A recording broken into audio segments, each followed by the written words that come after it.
Hello दोस्तों, good morning. स्वागत एक बार फिर से आप सभी का एमजेटी एजुकेशन में। दोस्तों आज है 21 सितंबर। आज की वीडियो में हम लोग बात करेंगे 21 सितंबर 2022 के मोस्ट इंपॉर्टेंट करंट अफेयर के क्वेश्चंस के बारे में। दोस्तों आज की वीडियो बहुत ज्यादा डिटेल में और बहुत ज्यादा रिवीजन पॉइंट्स के साथ है, तो पूरी वीडियो आपको ध्यान से देखनी है। वीडियो अगर पसंद आएगी, इन्फॉर्मेटिव लगेगी तो इसे लाइक और शेयर जरूर कर देना, और चैनल पर अगर नए आए हो चैनल को सब्सक्राइब करके बेल आइकन को प्रेस कर देना, जिससे आने वाली वीडियोज का नोटिफिकेशन आप तक पहुंचता रहे। इसकी पीडीएफ फाइल और क्विज फ्री में बिल्कुल डेली की तरह आप पा पाओगे हमारे एमजेटी ऐप पर। तो गूगल प्ले स्टोर पर जाओ और एमजेटी ऐप डाउनलोड करो। चलिए पहले हम लोग क्विकली रिवीजन कर लेते हैं कल के क्वेश्चंस का। डूरंड कप का खिताब दोस्तों बेंगलुरु एफसी ने जीत लिया है, बेंगलुरु फुटबॉल क्लब ने जीत लिया है। और भारत श्रीलंका का सबसे बड़ा द्विपक्षीय ऋणदाता देश बन गया है, यानी भारत ने सबसे ज्यादा श्रीलंका को दिया है ऋण।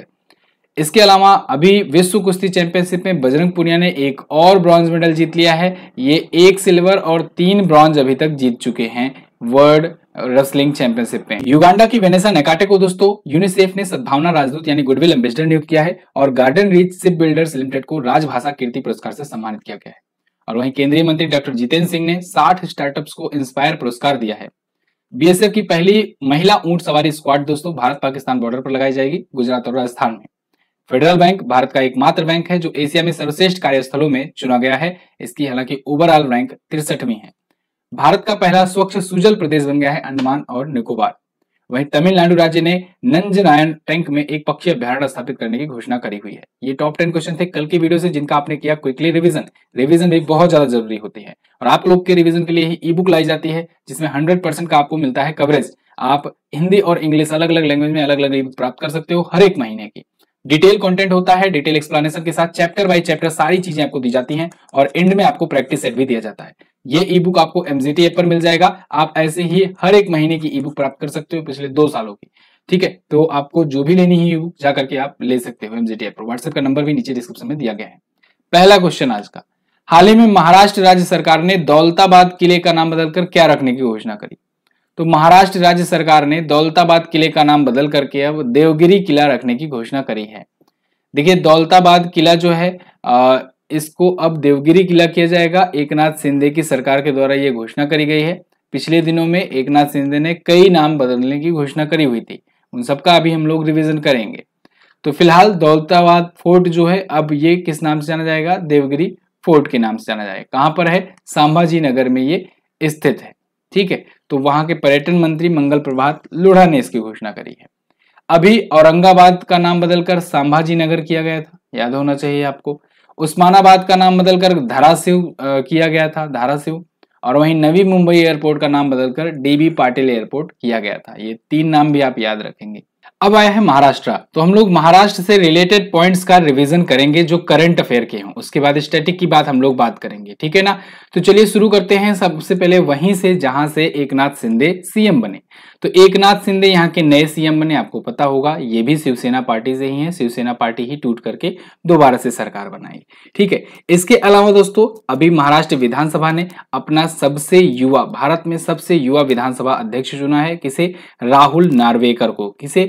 राहुल नार्वेकर को। और नागपुर में, जो कि महाराष्ट्र में ही स्थित है नागपुर, और वहां पर दोस्तों सबसे लंबा, भारत का सबसे लंबा डबल डेकर फ्लाईओवर बनाया गया है। डबल डेकर फ्लाईओवर कहां पर?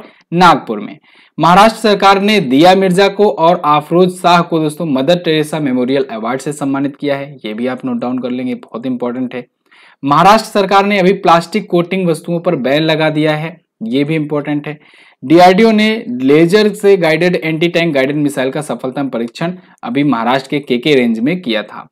महाराष्ट्र में 22वें भारत रंग महोत्सव का उद्घाटन किया गया। महाराष्ट्र सरकार ने डीए में 3% की वृद्धि की घोषणा करी हुई है। 17 लाख सरकारी कर्मचारी से फायदेमंद होंगे। और महाराष्ट्र में दही हांडी को खेल का दर्जा दिए जाने की घोषणा हुई है।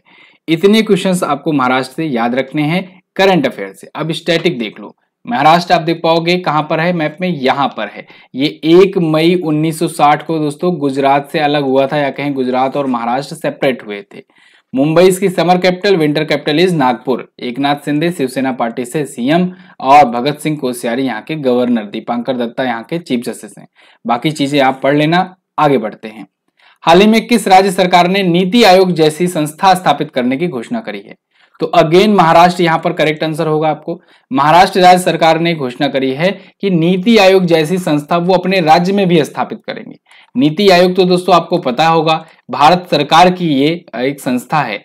नीति आयोग ऐसी संस्था है, एक प्रकार से हम लोग कहें कि बहुत बड़ी थिंक टैंक है, भारत सरकार की सबसे बड़ी थिंक टैंक है, जो योजनाओं का भी निस्तारण करती है। साथ ही साथ में दोस्तों ये रैंकिंग वगैरह भी प्रोवाइड करती है, डाटा ये अपनी तरफ से एनालिसिस करती है, जारी करती है। तो नीति आयोग का मतलब होता है national institution for transforming India. आपको पता होना चाहिए योजना आयोग को बदल करके ही नीति आयोग लाया गया। 2015 में नीति आयोग की स्थापना करी गई थी, ठीक है। तो वैसे ही नीति आयोग जैसी ही एक बॉडी यहां पर महाराष्ट्र सरकार अपने यहां पर स्थापित करेगी। यहां पर आप देख पाओगे द इंडियन एक्सप्रेस का आर्टिकल है, NITI Aayog like body to be set up at state level says Devendra Fadnavis. Devendra Fadnavis आप जानते ही हो, ठीक है, बीजेपी पार्टी से महाराष्ट्र में है। तो यहां पर देखिए मुख्यमंत्री एकनाथ शिंदे ने इसकी मंजूरी भी दे दी है। 2015 में नीति आयोग की स्थापना हुई थी। सीईओ का नाम अगर आपसे पूछा जाए, सीईओ तो नए सीईओ कौन है, परमेश्वरन अय्यर। और उपाध्यक्ष का नाम पूछा जाए, उपाध्यक्ष तो कौन है, सुमन के बेरी, ठीक है ना, दोनों इंपॉर्टेंट है, पूछा जाएगा। अध्यक्ष बाय डिफॉल्ट प्रधानमंत्री होता है। आगे, हाल ही में किस राज्य सरकार ने सीएम द हैसी नामक वेब पोर्टल का उद्घाटन किया? तो दोस्तों मणिपुर के सीएम एन बीरेन सिंह जी ने सीएम द हैसी नामक वेब पोर्टल शुरू किया है। यहाँ पर आप देख पाओगे आर्टिकल है, Manipur CM N Biren Singh launches CM the हैसी web portal to address public grievance. जो पब्लिक है ना उसकी ग्रीवेंस को सुनने के लिए, शिकायतों को सुनने के लिए और उसके निस्तारण के लिए, उसको ट्रैक करने के लिए ये पोर्टल लॉन्च किया हुआ है, ठीक है। पोर्टल है www.cmthasi.gov.in।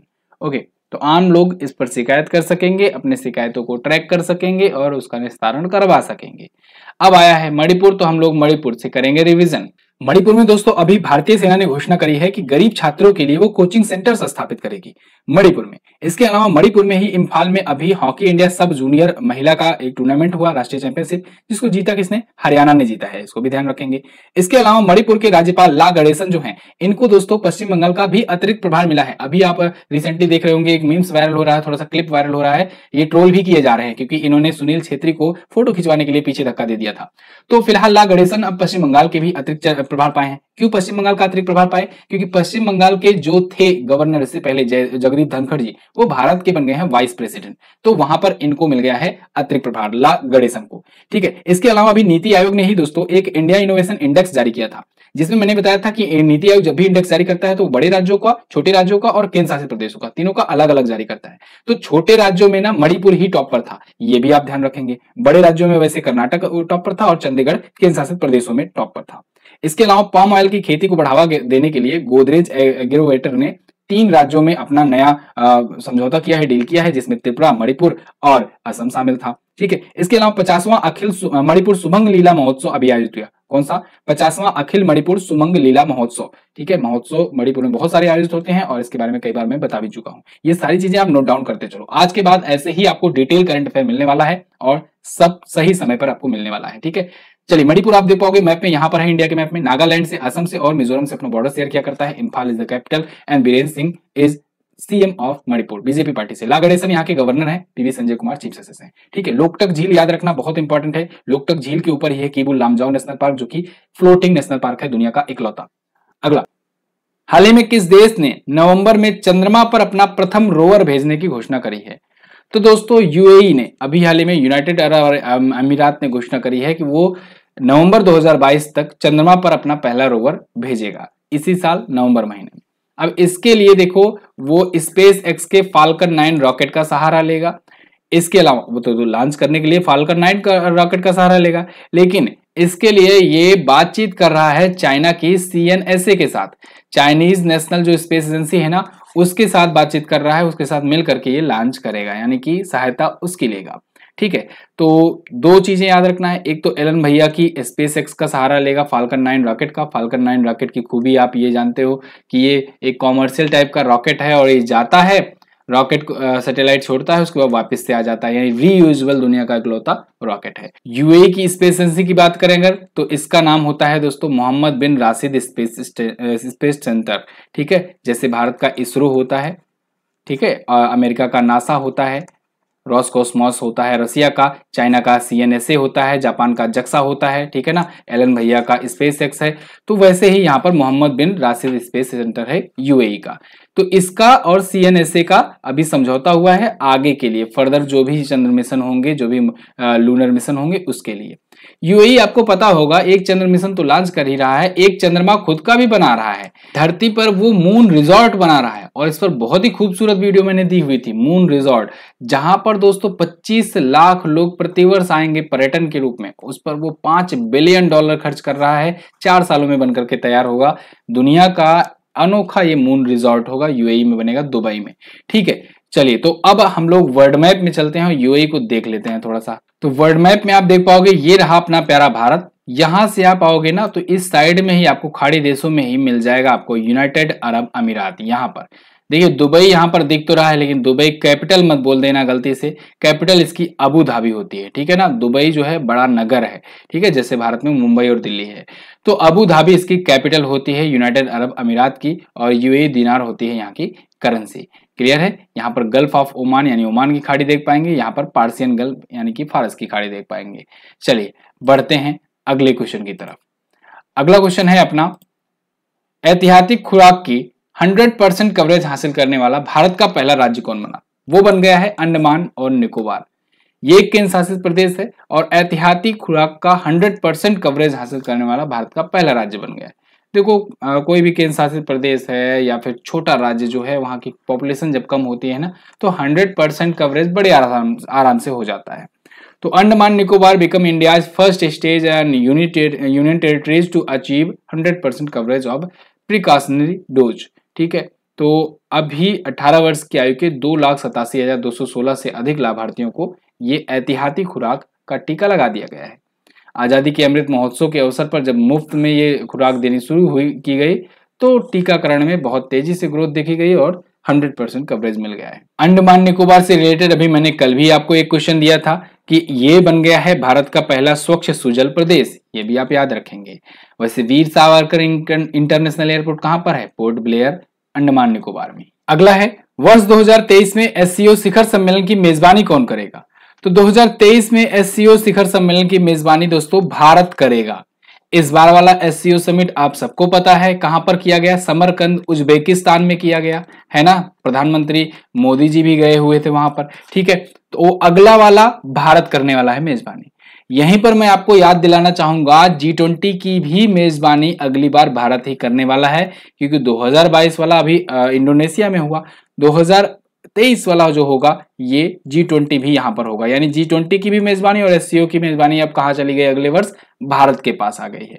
यहां पर आप आर्टिकल देख पाओगे, India takes over SCO rotating presidency to host SCO summit next year.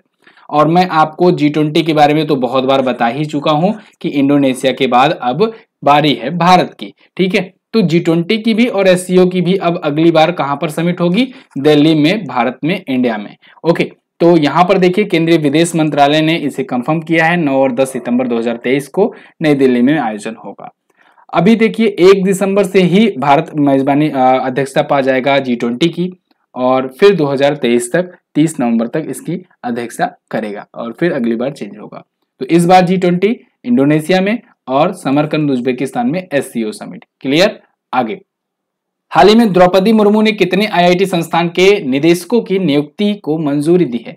तो राष्ट्रपति द्रौपदी मुर्मू जी ने दोस्तों 8 नए IIT संस्थानों के निदेशकों की नियुक्ति करी हुई है।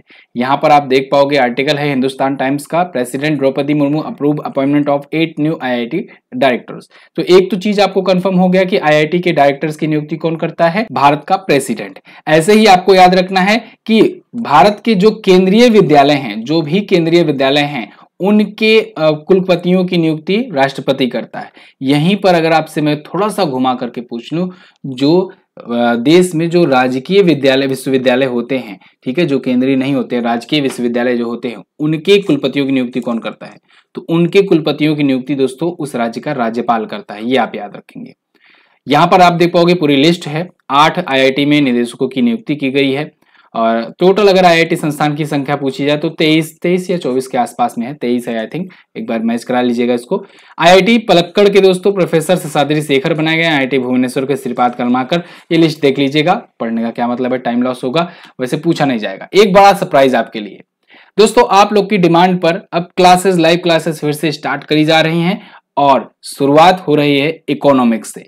यकीन मानिए इस टॉपिक से जितने भी आपका जो डर है ना, आप जो भागते हो इस टॉपिक से, अब से बिल्कुल आपको भागने की जरूरत नहीं पड़ेगी। डेली 11 बजे दोस्तों मॉर्निंग में आपके लिए इकोनॉमिक का मैं लेकर के आ रहा हूं सामान्य ज्ञान की ये सीरीज, जो कि आपके सीजीएल, जीडी, यूपी पैट और ये सभी एग्जाम के लिए बेनिफिशियल होने वाला है।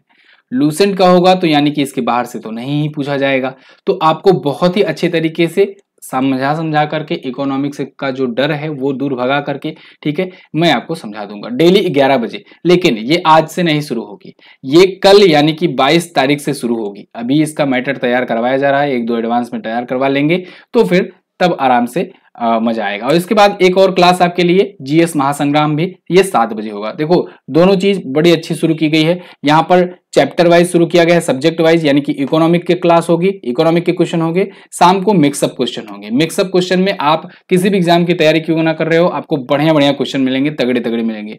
तो ये शाम को 7 बजे होगा, 2 लाइव क्लासेज होंगी, बीच में ट्रेंडिंग टॉपिक और सुबह में मॉर्निंग करंट अफेयर। ये 4 क्लासेज मेरे द्वारा आपसे ली जाएंगी इस चैनल पर, ठीक है। तो कैसे लिखी है ये अपडेट आप लोग कमेंट करके हमें जरूर बताइएगा। आपका भी कोई अगर सुझाव हो या फिर इच्छा हो, डिमांड हो, तो आप वो भी बता सकते हैं। फिलहाल ये सभी क्लासेस कल से शुरू होंगी, ध्यान रखिएगा, आज नहीं शुरू होगी। आज इसका मैटर टाइप कराया जा रहा है और सब चीजें इस पर अभी काम की जा रही हैं। क्वेश्चंस अच्छे अच्छे मैं सेलेक्ट कर लूंगा 1-2 एडवांस में, जिससे टाइप करवा लूंगा उसको, ठीक है।